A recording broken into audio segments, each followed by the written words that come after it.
Dengan Depa Bali ini saya datang juga melawat beberapa buah rumah. Antaranya termasuklah rumah yang kita anggap yang kita kategorikan sebagai golongan miskin yang berada di sekitar Bandaraya Ipoh ini. Hari ini saya datang melawat dua buah rumah keluarga miskin, iaitu pertamanya rumah Nilawati, yang keduanya Angelay Devi.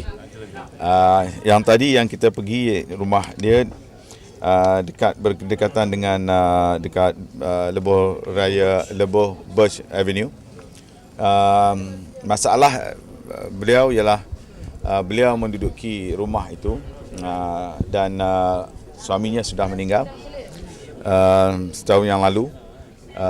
Rumah beliau telah pun dipotong bekalan elektriknya, manakala bekalan air juga dipotong disebabkan oleh masalah pembayaran yang tidak dibuat. Saya bersama dengan saya juga ada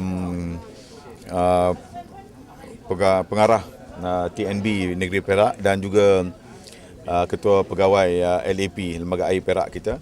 Saya bawa sama-sama untuk kita mengunjungi mereka sempena dengan Depa Bali ini, supaya kita dapat juga membawa berita gembira kepada mereka pada rumah yang kita pilih ini. Di rumah yang pertama tadi, iaitu rumah Nilawati, beliau mempunyai tunggakan bil elektrik sebanyak lebih daripada RM5,000. Manakala untuk bekalan air pula dia lebih kurang RM200 lebih. Bagi pihak lembaga air, kita ada satu polisi, iaitu kita memberi bantuan yang kita kategorikan mereka yang layak menerima, golongan miskin. Kita akan memberi bantuan air percuma, dan tadi pun terus disambung semula bekalan air itu, dan kita letakkan beliau juga dalam kategori golongan yang layak menerima bantuan air percuma daripada kerajaan negeri untuk 20 meter padu. Dan manakala di peringkat TNB pula, kerana kosnya yang tinggi, dan saya terpaksa merujuk kepada Kuala Lumpur dulu, sebab nampak bos negeri Perak pun tak boleh nak buat keputusan. Tapi saya minta kepada mereka, apa pun yang RM5,000 tu nanti kita bincangkan kemudian. Yang paling penting ialah sambung semula terlebih dahulu elektrik mereka, dan charge mulai tarikh yang disambung semula itu, dan dikira semula untuk bulan-bulan berikutnya. Yang RM5,000 itu nanti saya telah memberitahu kepada mereka, pihak kerajaan negeri akan berbincanglah macam mana kita nak selesaikan masalah tersebut. Biasanya kita harap supaya ada CSR daripada TNB lah, dan di peringkat LAP kita telah membuat keputusan. Itu adalah CSR, dan kita masukkan ini dalam kategori kita, kategori penerima.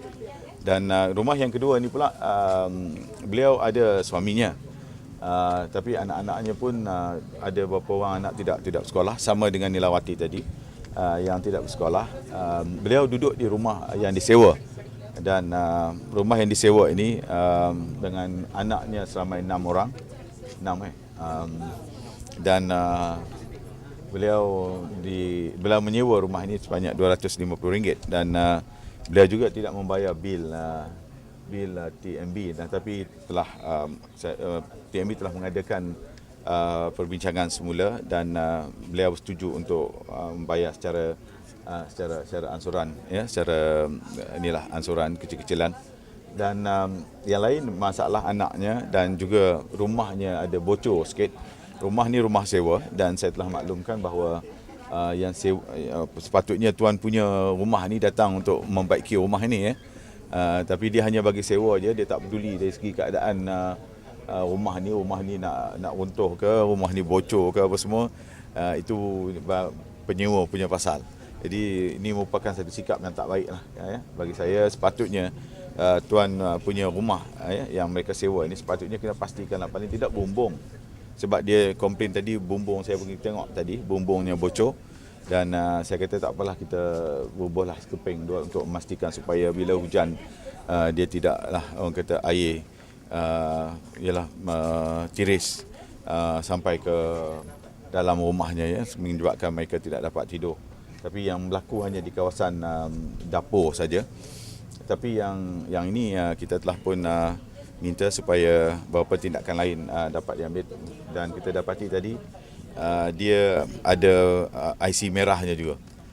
Jadi Datuk Bira dan Datuk Ganesan akan memantau perkara ini, dan saya harap ianya akan dapat diselesaikan. Jadi hari ini dapat kita lawat dua keluarga susah lah, orang susah yang sebagai, dan kedatangan saya untuk mengucapkan selamat menyambut Deepavali kepada mereka.